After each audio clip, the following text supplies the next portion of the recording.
Why I believe The Secret has been so phenomenally received, well received, I believe is because everybody deep down inside has a desire to do extraordinary things with their life.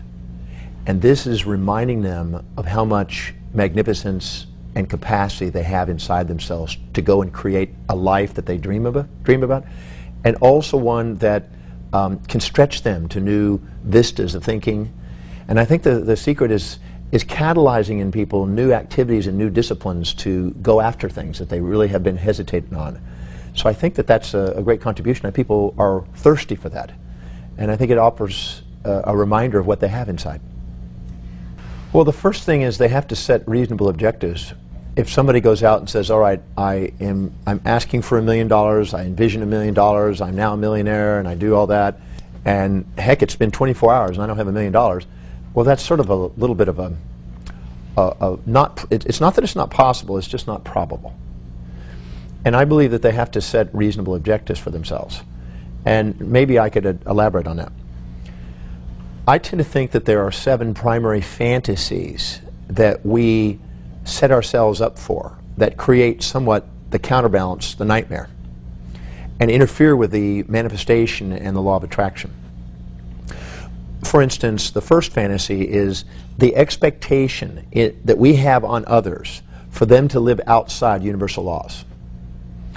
For instance, every human being has a set of values, and because of that set of values, when they're supported, they're very nice and very receptive and open. When they're challenged, they tend to close off, and they sometimes can get aggressive and mean. And because of their value system, they automatically have 2 sides. So anytime you expect another human being to be a one-sided person instead of a 2-sided person, you set yourself up for kind of the anger and frustration, unmet expectation. So one of the fantasies is having an expectation on other people to live outside the universal law of balance and to assume that they're going to be one-sided people. Okay, so if you have on your plan and you're following The Secret that I want to have a peaceful relationship, a happy relationship, a supportive relationship, and only kind and only sweet and only this, then you set yourself up for a fantasy. And then when it doesn't happen, you go, well, it didn't work. So that's the first fantasy. The second fantasy is the unrealistic expectation you have on other people to live outside their own values.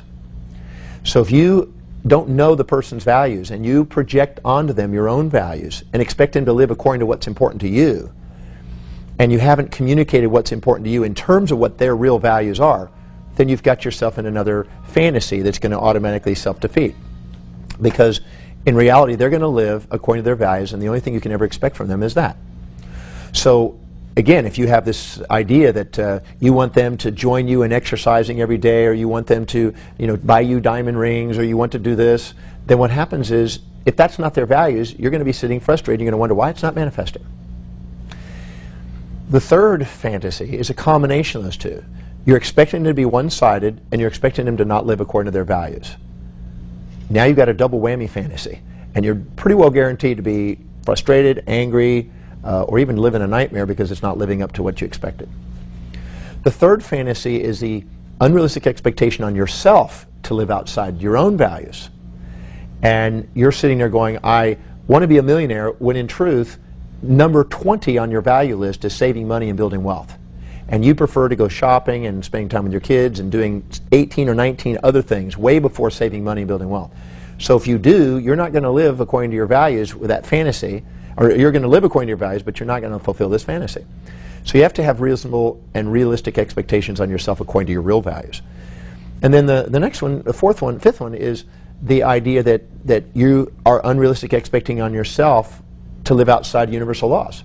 You're expecting yourself to be happy and never sad, kind, never cruel, positive, never negative, nice, never mean, giving, never receiving, etc. When in truth, you're a human being with a set of values, and you want both sides. Sometimes you're nice, sometimes you're mean, sometimes you're kind, sometimes you're cruel. And you got to embrace both sides of your life and set objectives accordingly. The next fantasy is the combination of those two on yourself. You're setting unreasonable expectations according to universal law. You're setting unrealistic expectations that aren't aligned to your values, and you're self-defeating.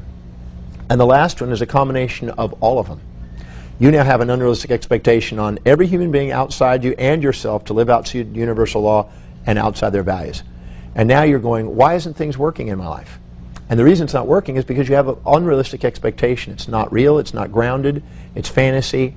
And the law of attraction is a science. And if you apply it, it works. But there's many other components to it that have to be in place.